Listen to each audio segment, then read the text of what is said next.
Facebook. Hi, everyone. It is the 5th of October, 2018. This is the Quantum Healing with Candace show. My name's Candace Goldman, and I am welcoming beautiful Pamela Aaralyn with me today. But before we even get started about talking about practical enlightenment, I want to give a shout out to my wonderful friend, Greg Prescott of in5d.com, who makes this show possible.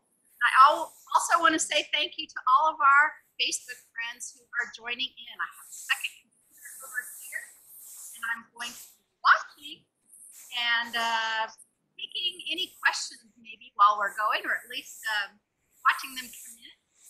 But welcome, Pamela. It's so nice to see you. So nice to connect with you. It seems like it's been a while. Yeah, I wore my necklace today to honor our sisterly connection. I love you, and I love you. So blessed by you. Oh, I feel the same way.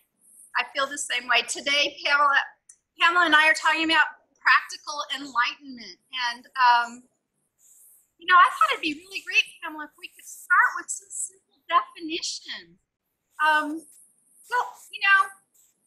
Let's even back up right here. I always forget, the whole world may not know you. It just seems to me like they do, but they might not. So Pamela Aaralyn, please introduce yourself before we get right down to business. Forgive me for that. I guess I'm a little rusty here. Tell us who Pamela Aaralyn is before we get started on practical enlightenment. Yes. Well, I was born a clear conduit channel. So what that means is that I am in the innocence and grace of God energy at all times. And grace is an incredibly subtle energy. It is the essence of who I am. So when you ask me who I am, the answer is subtle. It cannot be something that we can define in words or try to encapsulate. Yet I started out the physical journey in a body, and I came into my realization and enlightenment in this lifetime by dropping those labels, the cessation of judgment of myself and of others. And it was very interesting because I was catapulted into the New Age community, which is a world full of definitions and the seeking of knowledge. And that's where a lot of people begin their journey. Yet I always had knowledge at my right hand, going, oh my goodness, I have all this knowledge that I want to share with you. And I remember when I was 5 years old, my first experiences were with archangels, Jesus, and God realized Master, who goes by Sri Ramana Maharshi. And then I have many lives and many masters, so many began to come in at that time. And I have that Christ conscious presence around me since age 5. And a lot of people think that the realization was because of access to that knowledge. And what I began to really grasp and realize is that it has nothing to do with knowledge. It has nothing to do with labels. It has nothing to do with how much my third eye was open, how my access to beings that are allegedly higher than I stopped believing in all that. In terms of something being better than, higher than, greater than. And I started to realize over time with all these beings is that they really came to me because I had an innocence and a grace about me. That is the only reason why that and thousands of lives of soul contracts, but we all have that. We all have many lives and many masters, and the whole goal of that is to bring us back to the mastery of knowing who we are. And that when we sit before a master, the only true reason to sit before a master and a teacher and someone enlightened is to be guided into our own realization of God in us, and that everything we're seeking allegedly out here, it didn't matter how many beings I saw, how often I talked to Jesus, how many astral projection experiences I had. What I was more interested in was the feeling, how it felt when I meditate. How it felt to just calm down and focus on my own breath, how it felt when my thoughts stopped for a moment, and when I began to realize that that is where it is it being everything that we're seeking, you know, in spiritual definitions, and logical definitions, and educational systems, and religions, and everything that's out there is just a huge, massive distraction from what's in here. And that's when I started to realize that it is so easy. All of us can learn how to breathe. All of us can learn how to access grace with the subtle energies of realizing that we are that, not something out here, right? So I began to slowly extricate myself from teachings in New Age community, and I stopped labeling myself as a New Age teacher or guru. And that's when I started to realize that it wasn't about the knowledge of seeking anything external. So it was amazing, the whole journey of it, practical enlightenment. So I cannot teach you enlightenment. It is not something that can be taught. I cannot teach you grace because grace is a revelation. I cannot teach you something from a standpoint of knowing something external. I can only exude grace. I can only be a light. I can only shine a light to the light that is you. If you feel that you're in a dark world, I can only shine a light to your own light. And when I began to realize that, all of the names and labels and definitions began to drop. And I realized that it was primarily about getting out of our own way. So I began to teach the very little that I know. And strangely enough, a lot of my students started to come into their realization. They started to come into accessing their gifts naturally, without learning to open their third eye, without learning to astral project, without learning anything. All they did was get out of their own way, which is why I love to share. I can only extend God's love and grace to you, and that is what I'm here for. You teach around enlightenment, you can teach about enlightenment, but it's never it, right? It's never it. It's sort of like saying, I'm going to build a car for you, and you're going to know what it's like to drive it. You won't until you get in. So go into the driver's seat. Understand that you are your own masters. And the whole thing of sitting with the guru is only to bring you into responsibility to learn how to turn off your head and turn off your heart. And as a mother of four, a very busy mother of four, if I can realize God, you can too. So this wasn't about me saying I needed to go into an ashram for a period of time. I needed to go take a 10-day Vipassana course, although they're wonderful. It was about me learning how to turn off my head and turn off my heart, and really, really realize the essence of God in me. And it, for me, started out with 20 minutes a day of practice. 20 minutes. So if anyone says you don't have 20 minutes, I'm going to challenge you with that notion. I then met Candace somewhere along the way, and I loved what she was doing. I love the God that she represents because she represents humanity, she represents compassion, she represents discernment and balance and activating your own knowledge of God in you.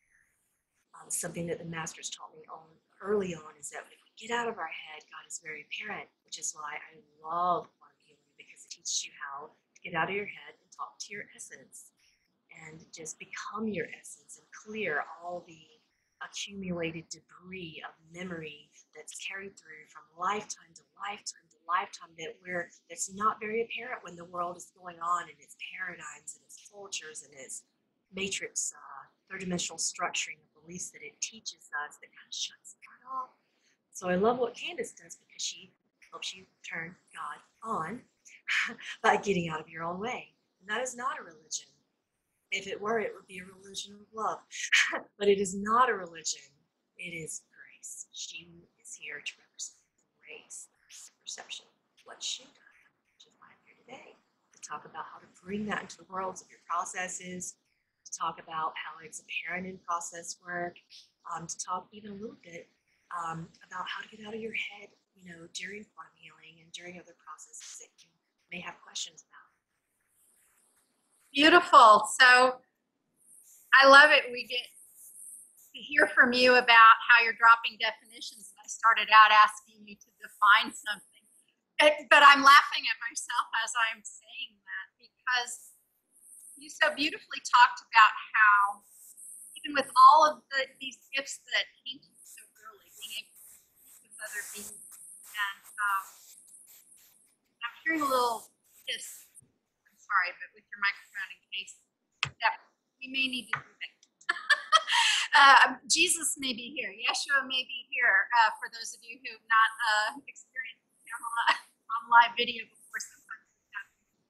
Anyway, as Pamela was talking about speaking with the astral projecting, understanding and gaining these teachings in this marvelous way, I think there's many of us out there who equate that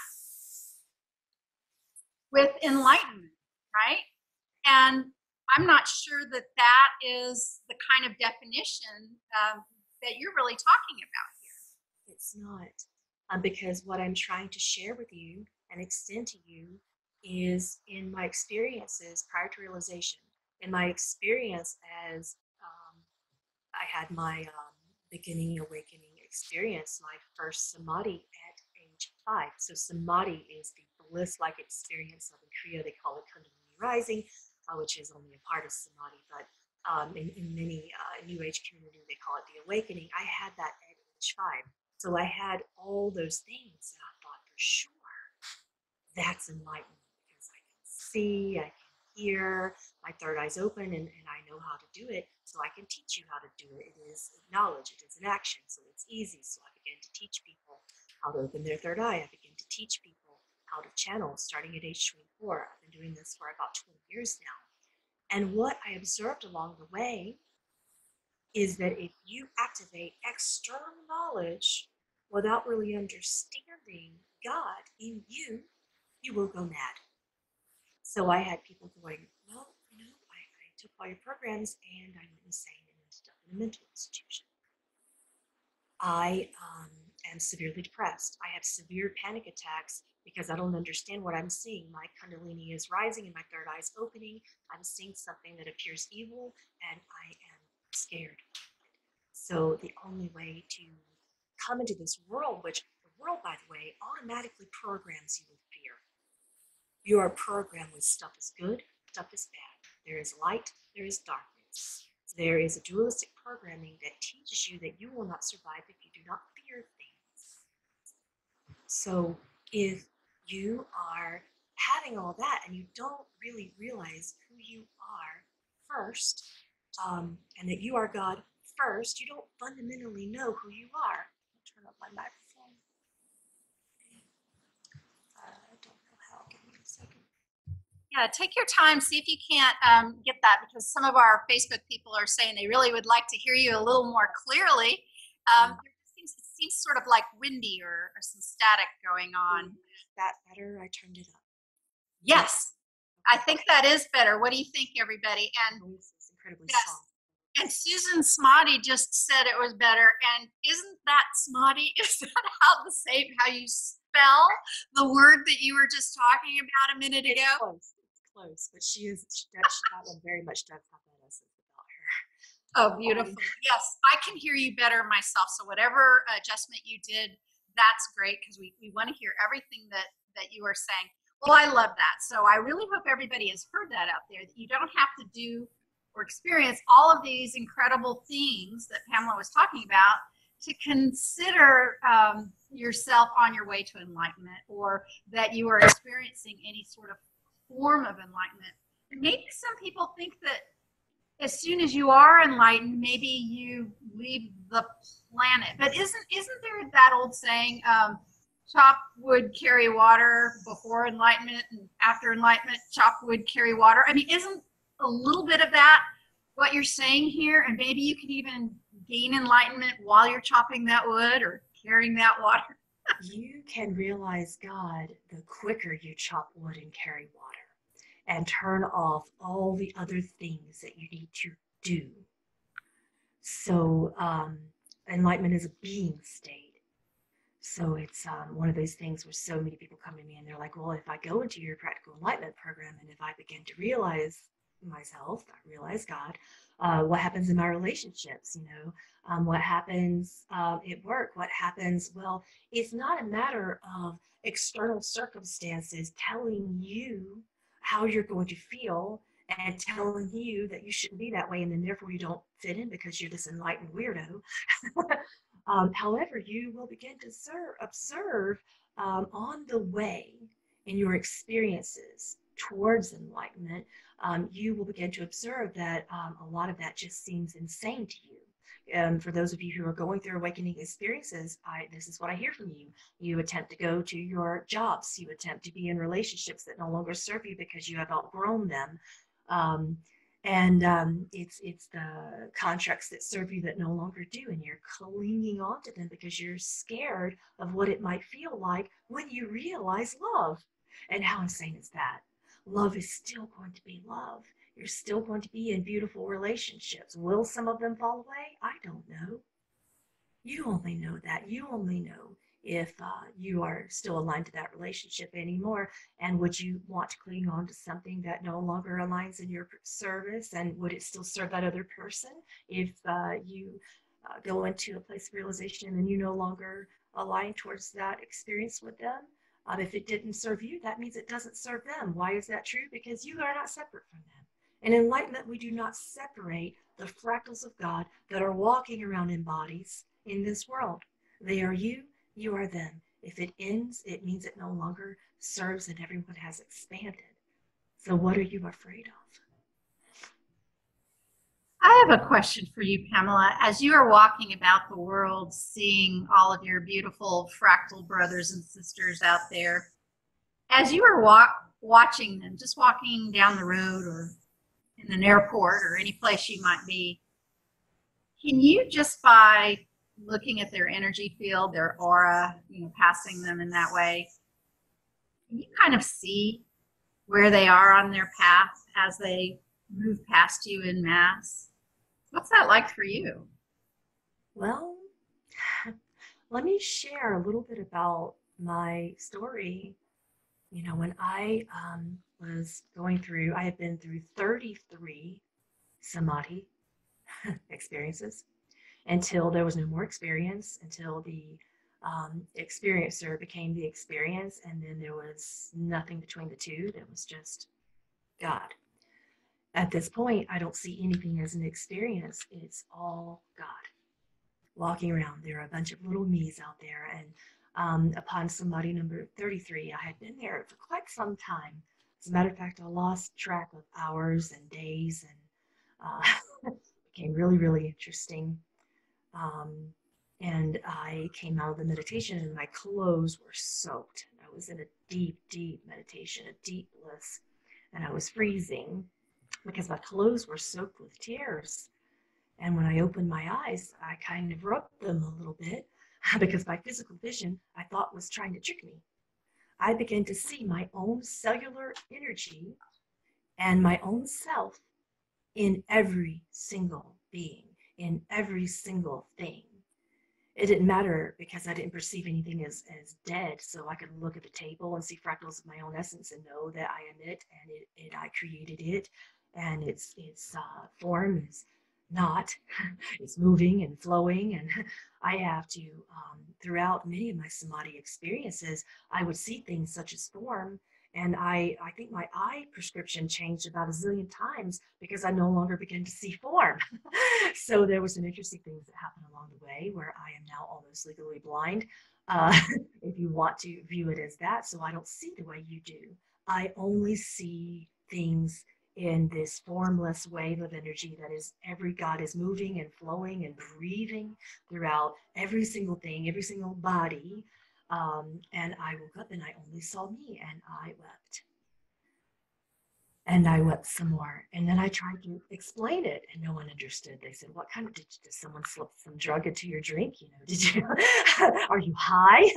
And then I attempted to have a workshop this way, which was even more interesting because I had the London experience. And one of my clients who met me at the experience said, "Pamela, if I didn't know you better, I would just assume that you're on some drug, that you're high." And I said, "Well, right now I'm mad with God, but I'm not insane. I'm just mad meaning high. I'm just going nuts about God and going nuts about grace, but I'm not insane. I'm just trying to incorporate into a world that does not make any sense in my head anymore, and simultaneously is innately beautiful." So there's an adjustment period. There's a settling period. after realization. And that is what I had to go through. So I have a couple questions about the Samadhi experiences. One, a very sort of practical, maybe ridiculous question. How in the world have you kept track? 33. Or did one of your guides keep track for you? How did you know it was 33? Yeah, I have a teacher in form, and I have many masters, one in particular that I work with in spirit. My guru, Sri Ramana Maharshi, would keep track very easily. Some people would say that you cannot work with a guru in spirit, but you can if you are accessible to grace. You can if you carry a certain innocence, because I was born not judging anything. I was born without judgment.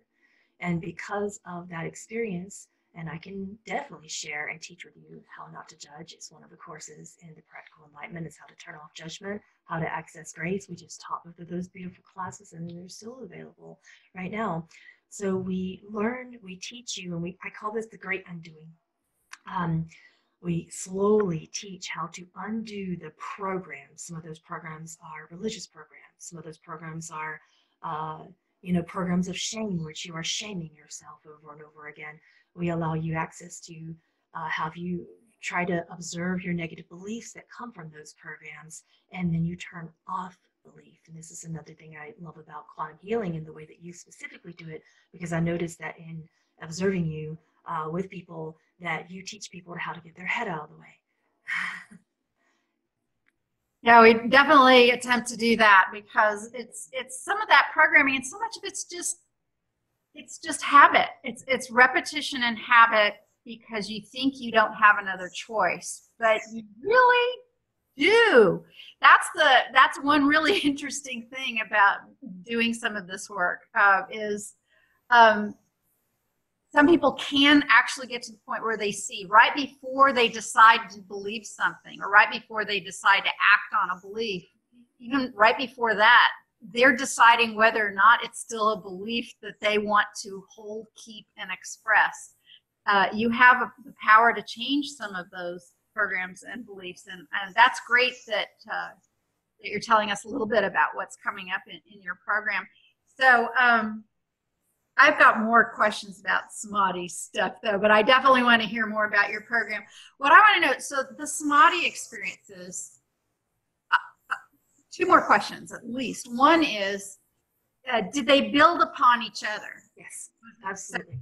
So each one went, okay. Okay. And a little backwards in that. I do things a little backwards. So in most of the branches of yoga, there are 8 branches of yoga, and in as a yogi, and I only say I'm a yogi because I've mastered one asana. That's all it takes in my program to become a yogi, is to master one asana. Can you sit cross-legged like this for an amount of time comfortably, and be within your grace and within your essence, and have your head turned off, and be thoughtless in that time? That is how you master an asana. So asana is one branch. Samadhi is one branch.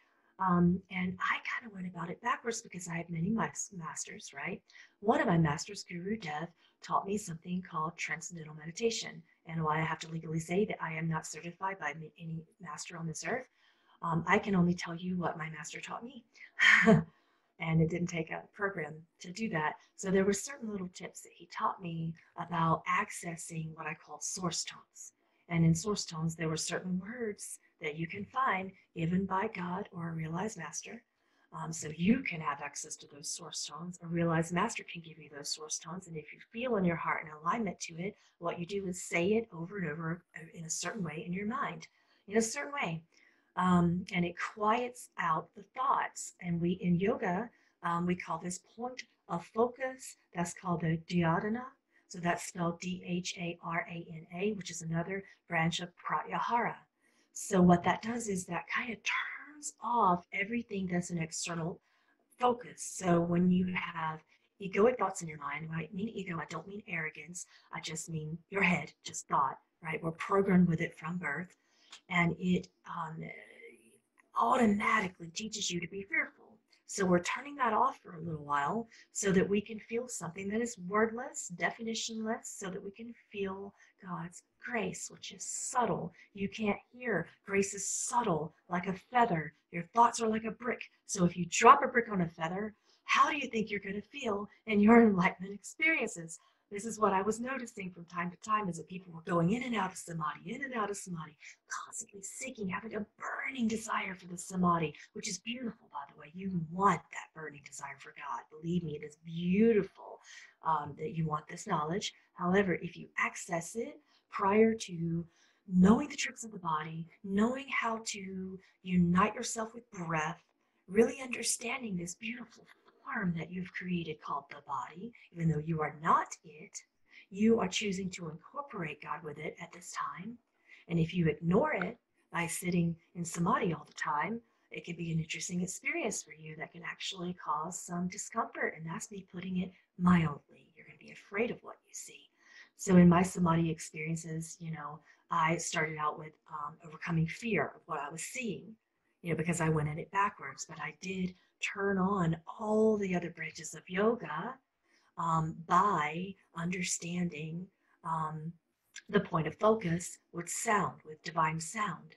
And with that combination of that and breath, those two things made all the other branches of yoga just go boom, boom, boom, boom, boom, boom, boom. And I just didn't really have much of a need for the rest of them, although I did practice them over the course of time, just out of understanding the experience and wanting the experience. I didn't really have the necessity to practice those other branches of yoga. I probably could do this whole show asking you about Samadhi. I'm still on that one. So, we have so many wonderful people watching, and so many of your fans are here listening. And I'm one of your biggest fans. I love you so much. Please tell me, can some of us have had a Samadhi experience, but just not know that that's what it was called? Yes. How would we know that we had that? New Agers are now calling it something. They're calling it Kundalini Rising, which is only 1 out of 5 branches of Samadhi experiences. And wow. And if so are you going to teach us what the others are in practical enlightenment? Do we find out what that is? Yes. Is that part of your course? Find out what that is, but we don't start there. We start with something that's a lot more easy. We start with breath. And we start with divine source tones. We start with point of focus, which is finding your unique source tone and your unique God sound is what I call it. Another person who's really good at this is Stuart Pearce. I just did some work with him in London, and this is why I love his work, because you can immediately go into those experiences. However, what I find is that and he teaches this as well, if you don't master breath, it can literally cause for some fear, because fear is programmed into you, which is why, by the way, I love what you do, because it teaches you to undo those programs and kind of get out of your own way so that you can even handle the Samadhi. So I teach in the original way of kind of combining, but starting with a branch of yoga that is not Samadhi. It is called Yama. So I start with that, and I start with Pratyahara, which is where I started. I had to turn off the experiencing because it was a bit too much. This is why so many people come to me and just say, I see things, I hear things, and I can't even handle traffic. I can't even handle going to work right now. I can't even handle raising my kids and being in a relationship right now. So I start with Yama and the Pratyahara. Yama is the understanding of rightful use of energy, how to use your energy in a way that serves you and others. It means learning how to be authentic and true to yourself. We call this in New Age community authenticity, is what you guys have been calling it, and nonviolent violence. So that's just whatever you're saying, you're making sure that what you're saying is not of harm, and you're making sure that what you're feeling and thinking about yourself is also not of harm. This is called non-judgment, which is why I teach a class called Judgment Detox, which releases you from harming yourself with judgment. Judgment is the biggest block. If you want to believe in blocks, that would be the biggest deterrent towards realization of God. Okay.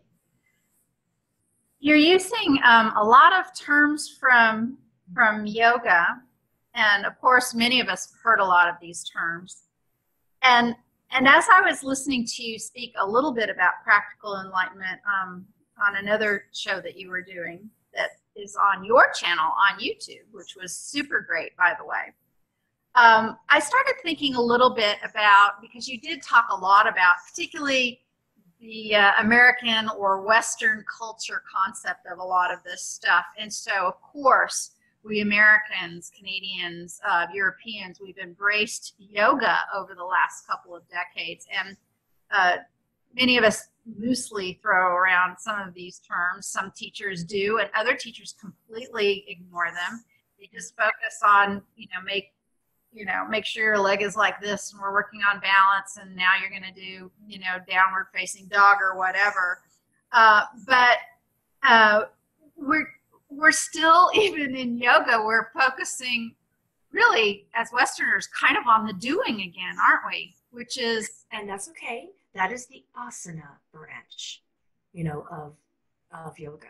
So what that means is you're, and these asanas, they're basically means like your pose, right? If you cannot master your thought, the mind is very tricky. So yoga is unique in this way because it teaches you to master the body first and your breath. You have no choice when you are sitting there in a unique contorted branch of yoga, but to breathe, because if you don't, you're likely going to fall over. So for those of you who are practice yogis out there, you know what I'm talking about, in vinyasana, and we call that flow yoga. What that means is you focus on your breath, and that allows you to go from pose to pose. And in Western yoga, we don't do so much of that, but what we would do is to focus on one asana for a long period of time. And then we'll go to another asana. We do not do another asana. However, the mind programming is so strong in the West. It is so strong that I think it's beautiful that you're mastering all the asanas, and well, you're experiencing all the asanas. You cannot truly master an asana until you've turned your head off and learned to breathe in the asana for a longer period of time. So you will see yogis in the West sitting in tree pose forever and ever and ever and ever. And don't worry, it doesn't mean that you're not going to access grace and go into realization without mastering 84 asanas, because there are originally 84 asanas, and those are just the unknown ones. The known ones, there are plenty more unknown. But you are doing a branch of yoga because your heads are going so fast that you need to focus a little bit on body, because that'll force you to focus on breath. And when you're focusing on breath and body simultaneously, then you will go into pratyahara. It will naturally pull you into pratyahara, which is turning off external senses and going within. So that's good too. There's nothing wrong with that branch of yoga. It is amazing and beautiful. I love it. I'm just here to teach you about the everything of enlightenment, not just one way. I'm here to teach you all the many ways that might be practical in your daily lifestyle. Because in my daily lifestyle as a mom, I get up, I rush kids off to school, I'm like, doing this, doing that, so I teach to spend a little bit of yoga time, about 20 minutes in an asana, even if it's just sitting in cross-legged. We call this the Sukhasana. So in the Sukhasana, it's, here you go. Your fingertips are like this. Many of you have seen it. And you put those on your knees and you cross your legs. You can look that up on Google. That's the first asana. And it took me about 38 years to learn just it. So that's because I had kids and I have a business and I have things that I really, really enjoy creating. So in my specific type of sadhana is another word for your spiritual practice. In my spiritual practice, it was incredibly important for me to continue creating. And I love creativity. I love the fact that what I'm bringing to the world is an extension of love, where you get to bring your essence into the body. I don't teach that you are not the body. I'm going to say that again for those of you yogis out there. I do not teach that you are not the body. Now, my masters taught me that, which is really, really interesting. And you will notice that most masters, upon realization, their body goes, oh, I'm not the body. Bye-bye. So what does that mean to you? You view them as dead. And even though they aren't dead, that is what the rest of the world viewed them as, dead. So if you want a body and you're here to create in a body, you have to stop saying, I am not the body. Now I understand that the program is incredibly useful when your head is so strong. However, you're putting another program in, which makes the body literally die. So here's what I started saying instead. And this helped me in a deeper stage of my realization when I began to say, I am not just a body. However, God is operating through the beautiful sacred temple of this body. So I am not just a body.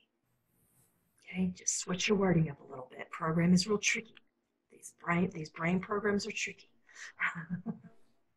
I think that is such an amazing distinction, and a beautiful one, and one that, I mean, I'm getting, I've known you for a while now, but I'm getting so excited about some of this new stuff because I have felt a little bit disconnected by some of these more accepted ideas, and I kind of have shrugged at, you know, some people who have talked in that way, where and maybe it's because I've had so many challenges with my body. You know, the whole idea of you are not your body, just don't pay attention to your body or whatever. It's like, are you kidding me? I have to. It's making me. There's no way to set this aside. I don't know what you're even talking about. So I think a lot of people are going to align with some of what you're saying. I have a question about the asanas too. In the same way I asked the question about the Samadhi is, can you, without being in a yoga class, having a teacher or anything, can you find yourself kind of by happenstance or just naturally in an asana? And yes. Because you said there were so many, 84 recognized, and maybe. Can I tell you my story with that? Yeah. I actually have a story with that. When I was a little girl, I didn't really understand anything about what a yogi was.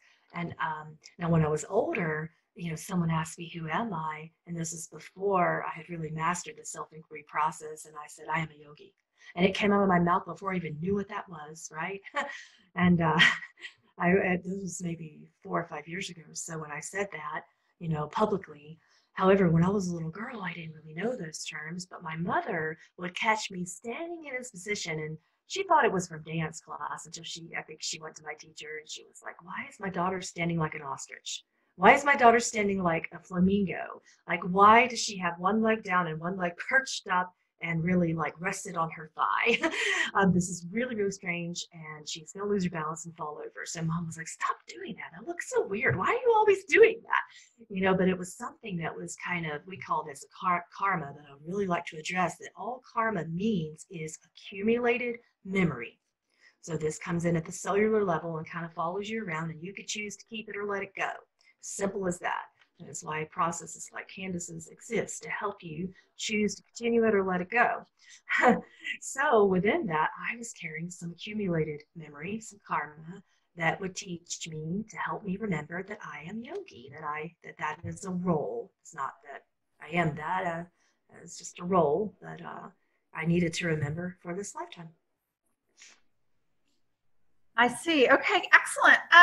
So here's something else I want to ask too. Yeah, I know that I'm kind of focusing on a theme though, but that's a little bit like, it's almost like talking about the people who aren't even watching or who aren't even there. But it may be, you know, some of the people who are watching have these kind of people in their lives. So that's, I think, you know, I have a specific interest in that right now, because I have some dear, dear friends who have absolutely no idea about anything that I do, anything that you do. They're still my friends. I still see them. They're still wonderful. I think that they're really following kind of their own internal spiritual practice, where I watch what's going on with them, and they would tell you they know nothing about enlightenment, nothing about sadhana. Did I say that right? Sadhana, devotion to a spiritual practice. But it's as if they are kind of all on their own. I find that absolutely fascinating. And they just say to me, some of these friends just say, yeah, I just don't know what it is. I just kind of cry all the time right now. Just don't worry about me. And I'm like, I think I know what's going on with you. Yeah. And And it I mean, is cry in a because happy they, way. Cry yeah, in like yeah, at the drop of a hat out of joy. yeah. That is one of the many types of samadhi, is that bliss. There's a branch of part of samadhi that involves an immense blissful experience, like an God ecstasy. And it can naturally, spontaneously occur, although rare. It can spontaneously occur when those people have probably been so in an inner world that they don't have as much programming of uh, judgment towards themselves, much less judgment towards others. They don't have as much programming towards compulsion, uh, attachments towards things and people. We are programmed primitively in that way to not naturally have the access to the subtlety of grace. So you will notice that some people that, like you just described, are naturally very innocent. They can't perceive harm in people. They can't perceive goodness or evil. They just view everything as love. And those people naturally, more than likely, are spending a lot of time in their gardens. They're performing their sadhana in a way that's natural to them. And Yeah. we see this a lot in ashrams. This is the chopping wood, carrying water part. And this is the branch of yoga that allows you to. This is called niyama. So niyama literally means that you are observing, being positive and helpful towards yourself and others. So it's like finding this contentment within yourself as a self-reflection part of this branch of enlightenment, this part of enlightenment. So another thing that I really liked about you talking about practical enlightenment is this idea that we have to get some things done first before we can head towards enlightenment. Well, I've got this pressing thing going on, or I have to take care of this first. Or we kind of think of it in this linear way, as it's a thing to do and a chore to fit in, or a program to complete that necessitates other things being off of our plate. And my understanding of your program is this is for you to start no matter where you are, and even the idea that you have to eliminate things or get over things or fix some things first before you can focus on your enlightenment is kind of a misunderstanding about what enlightenment even is to begin with. And I think that is a very exciting idea here. And I would love to know more about some of the things you will focus on in the program that'll help us fully realize this. So firstly, I must comment that if you are separating anything, again, you are separating earth. You are separating God on earth. When you say, I must do this for someone else, I must put more focus on my job, I must put more focus on my relationship. Your job, your relationship are to be incorporated into your sadhana. You don't let them go. What you do is you breathe life into them because you are them. And when you say that you are separate from that, as if I get quite a kick out of this, some of my online spiritual communities, when people say, I'm going to create a private Facebook because many of some of you watching know what I'm talking about, because my religious relatives, will judge me. Okay, what part of you is still judging that they will judge you? Do you want to carry that accumulated karma further and further? The truth is, you don't know. You think you know. This is a very tricky ego programming where mind steps in and says, oh, my mom will never have any of that. Okay. Is that more important to you than realizing God? All right. Or do you sit before that and you understand that the love that you have for your mother and the love that she has for you as God, it can't be separate. So she is either going to accept you or she's going to back away for a little while until she does. But either way, you can't separate God. You just can't. It's not possible. It is insane to not understand that the world is your ashram. The world is your temple. Your cubicle at your job is your greatest temple right now, and your teacher is your insane boss. Thank that. Thank that accumulated karma for coming through, because it's another loving way that God is trying to show you how to release judgment of her so that she can stop judging you, so that you can stop judging your job as bad and honor it as your greatest teaching experience on this planet. That's really beautiful. I wrote down another word that you said when you were talking about practical enlightenment, pratyahara, gaining mastery over external circumstances.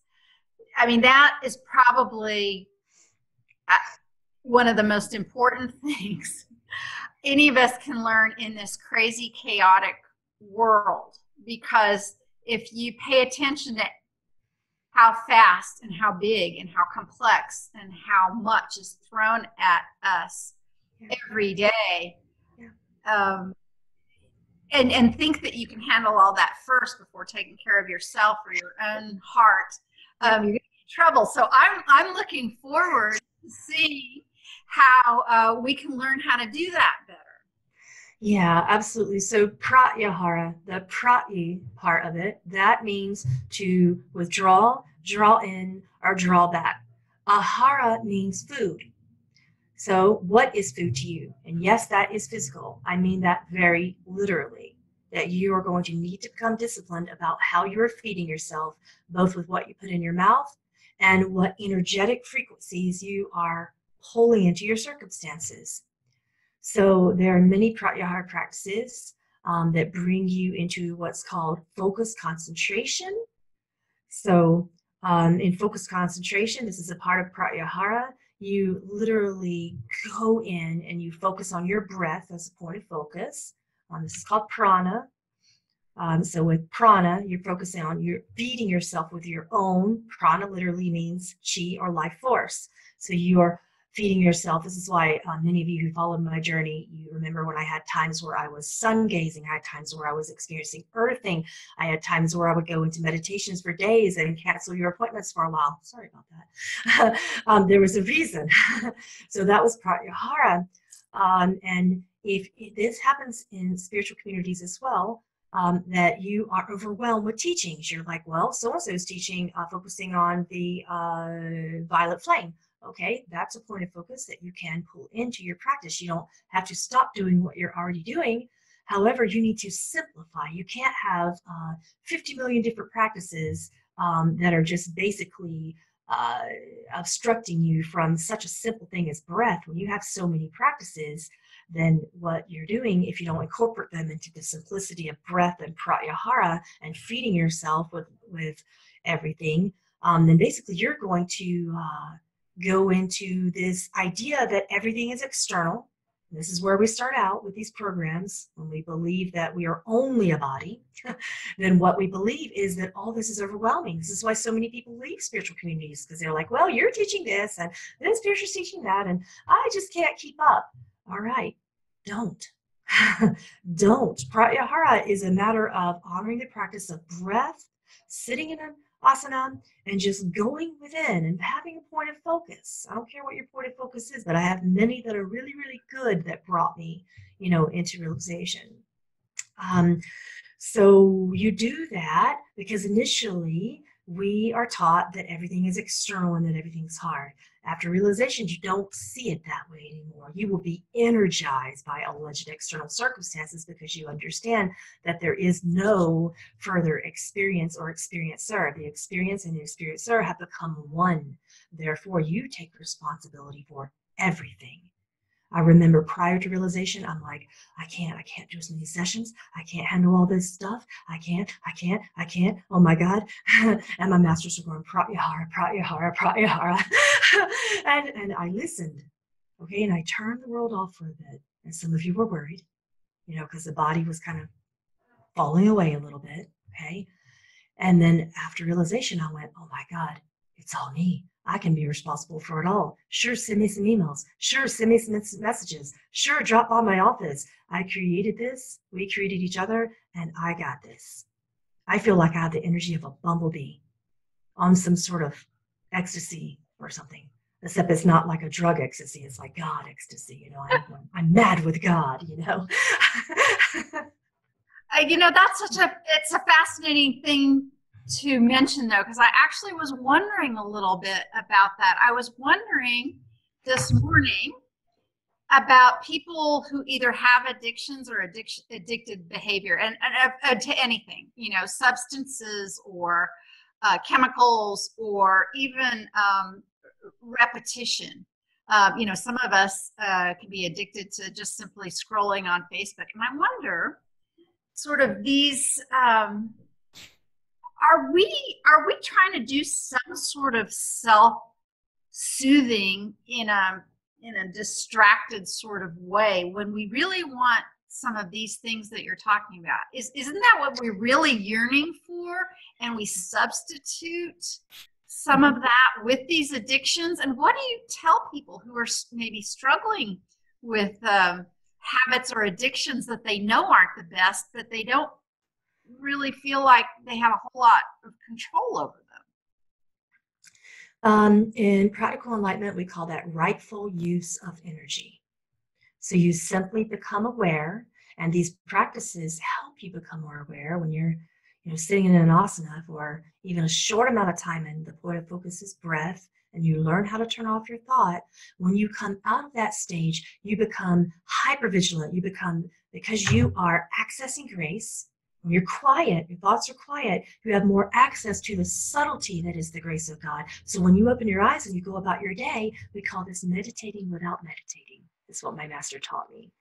He said at that point in time, you don't need to go sit in meditation for 2.5 hours a day because you are observing your rightful use of energy. And when something's coming along that is not rightful use of energy, you no longer feel compelled. Compulsions, habits, things of that nature, attachments begin to fall away.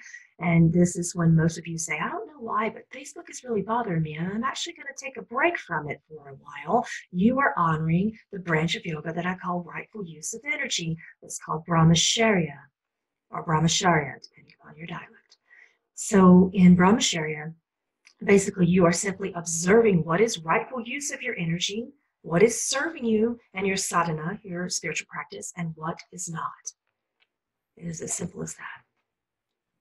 So even beginning some of these small, very quick practices, some of that will just kind of begin aligning in our lives without too much, because I think what a lot of people think is that it's kind of this matter of willpower. And I think what I'm hearing you say is if you give some attention to some of these practices, even in a small time way, it will just sort of naturally happen without a whole lot of pushback or use of willpower. Is that true?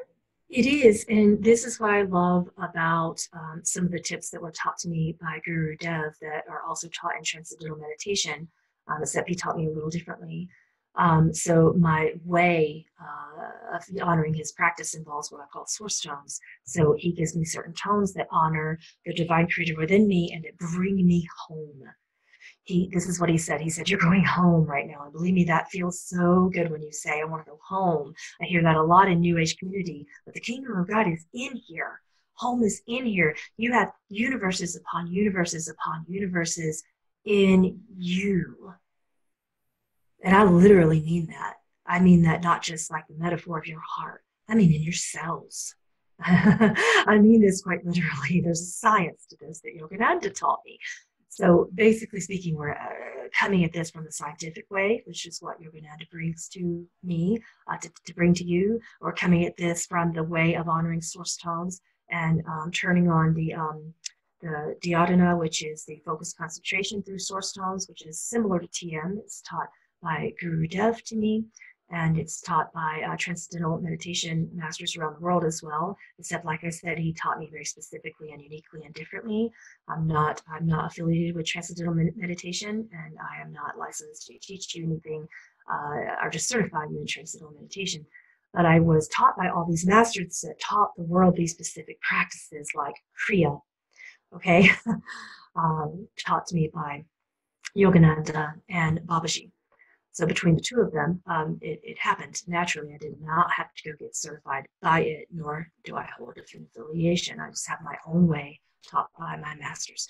So when you do all these things, the rest of the branches of yoga, but there's not that you don't need them, is that they become easier and easier and easier. You find yourself just automatically honoring the first branch of yoga, which is yama, which is the rightful use of energy. There's a branch of that is the brahmacharya, which is rightful use of energy. Habits and compulsions just go away.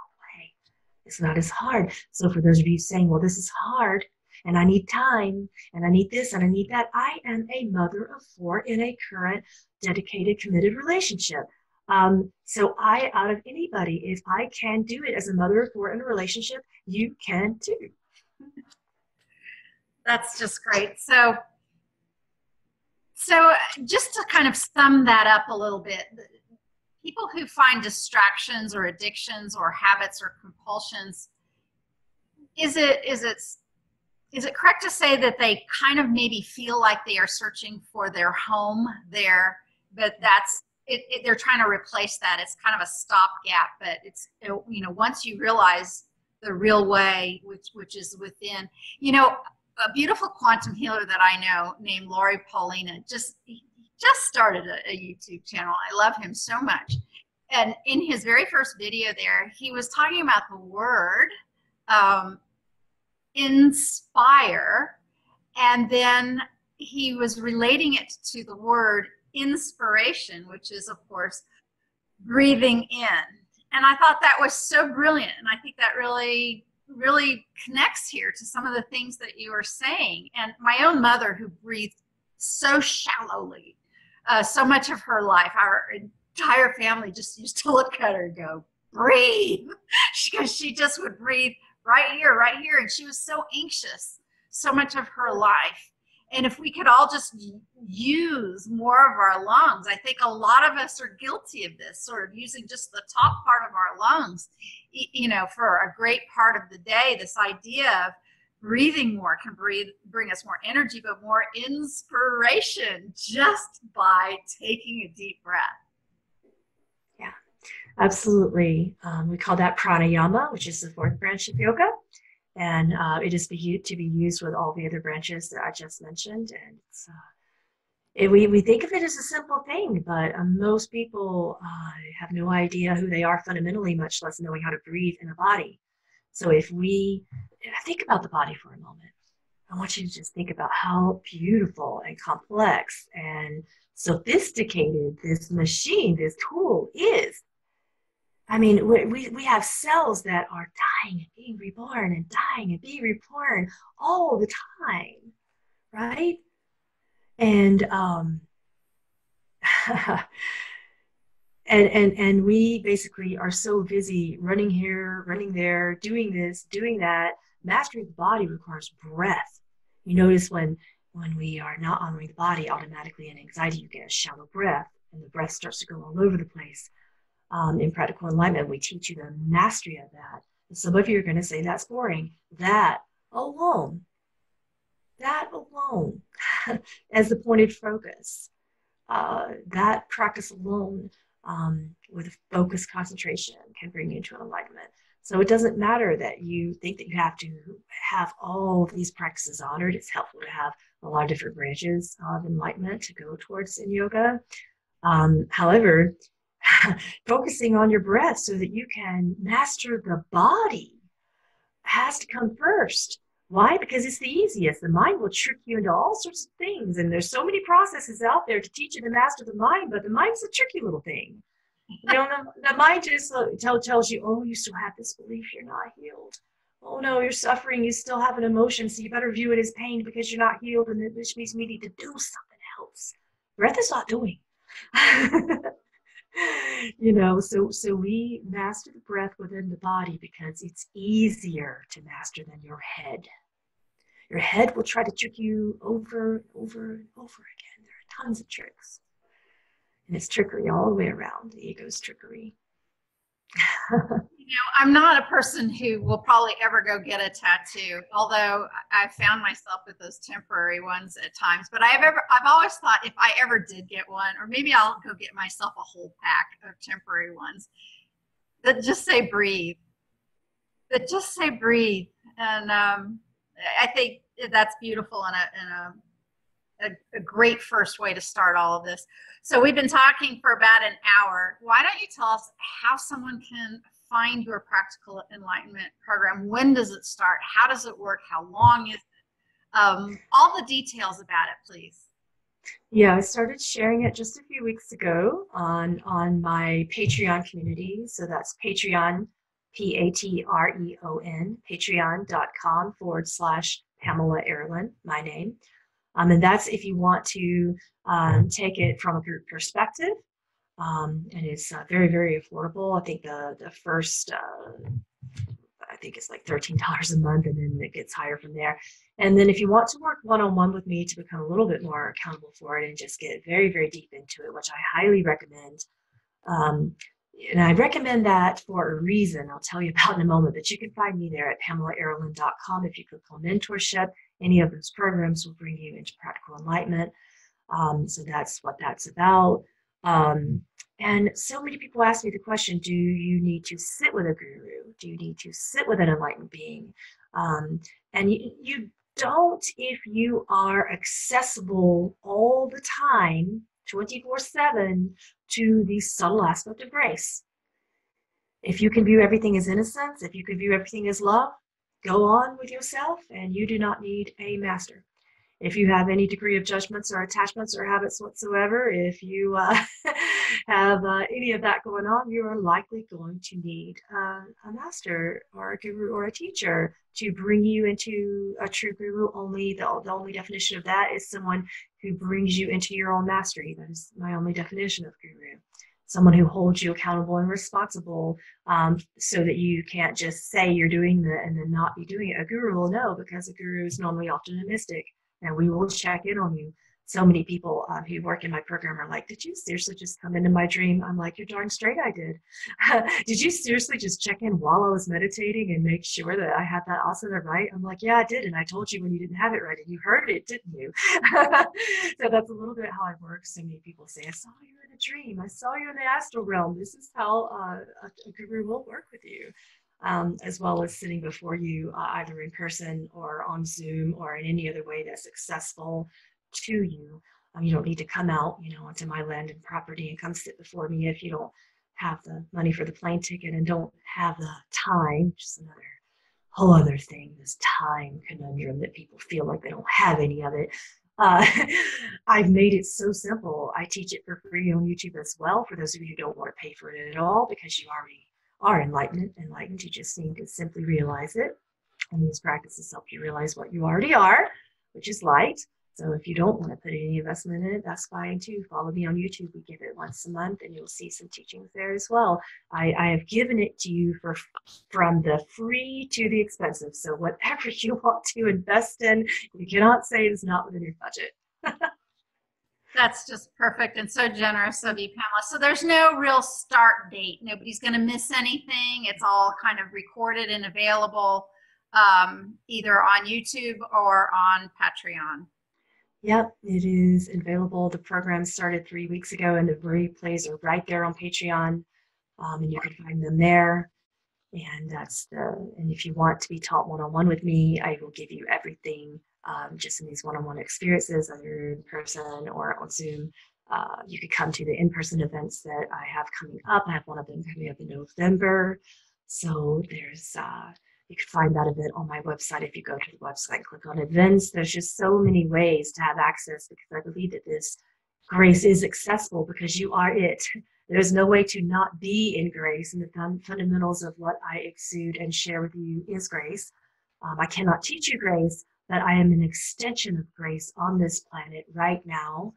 And that was very, very interesting when my in-body teachers and my spirit masters both came to me and gave me that title, Avatar of Grace. I went, whoa, I really don't know what you want me to do with it. And they said, oh, you already are. Don't worry about it. So remember, you cannot not be it. You're all avatars of grace. And my only job is to exude that and to remind you of the light that you already are. Beautiful. Well, thank you so much.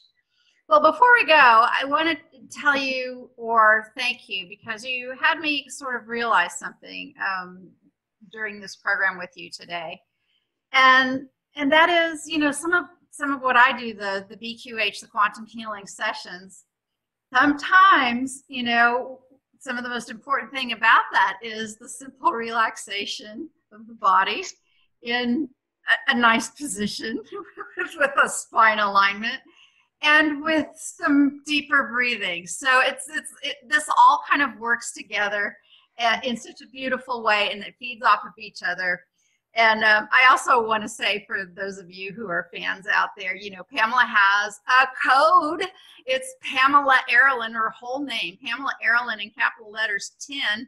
And if you use that code, if you go find and are interested in the Beyond Quantum Healing course, the BQH course, you can get 10% off of a course just by using her name. You can also get 10% off by using Greg Prescott's N5D 10 code as well. Either one of those codes will get you 10% off the course if you're interested in doing this kind of work that I've been doing now for more than 10 years. It's astonishing. It's so entertaining, enlightening, and my curiosity just keeps going, because just when you think you've seen it all, more and more shows up. One of my recent sessions, which was online, which was amazing. So the video captured this, and I'm working with the gal on it. She was like, okay, they're here right now and they're healing me, and her body is like, you don't see a being there, or maybe some of you would, maybe you would, Pamela, but you actually see parts of her body being adjusted and rocked, and she's like, I'm not doing anything. I'm not doing anything. Look at what's going on with my body. And it was fascinating. So there's so much more going on. We're accepting more in our lives. We're accepting more magic, more everything, right? I guess more of what's real, more love, and more of God. And I love that. I love that you are here to help us with that, Pamela. And in my own very special way, I love that you are my friend. Thank you so much. My beautiful, beautiful dear friend, Pamela Aaralyn. All right, well, we've been at this for more than an hour. Is there anything you would like to close with, my dear Pamela? Be the grace that you already are. Will do. Well, thanks again, everyone, for joining us on Facebook, whoever's joining us later. And once again, thank you to Greg Prescott and N5D.com for sponsoring the Quantum Healing with Candace show. Thank you, everybody. Till next time.